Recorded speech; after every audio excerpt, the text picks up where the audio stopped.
இந்த ஜென்மத்துல ஒரு கிறிஸ்துவராக இருந்தாலும் விட்ட குறை தொட்ட குறை அந்த அம்மா திரும்பவும் நீ தான் பண்ணணும்னு சொல்லிட்டு இதுல பெரிய கொடுமையான விஷயம் என்னன்னா அந்த அம்மாவுக்கு அபிஷேகம் பண்றதுக்கோ ஆராதனை பண்றதுக்கு மத்த யாரும் அலோ பண்றது இல்லை அந்த அம்மா இன்னி வரைக்கும்.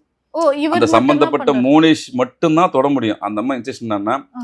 என்னுடைய சிலையை தொடுறதுக்கு ஒரே ஒரு ஆள் உரிமை உனக்கு மட்டும்தான். ம்.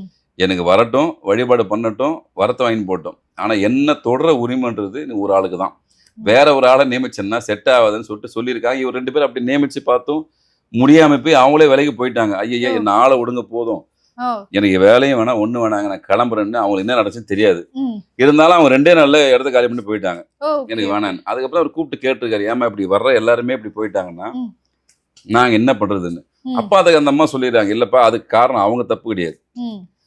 இதுக்காக நியமிக்கப்பட்டவர் நீ தான் இருந்து செய்யணும். ஆ. அதுக்காக தான் இந்த பிறவி நீ எடுத்திருக்கிற, அதுக்காக தான் நம்ம தொடர்ச்சியா வரேன்.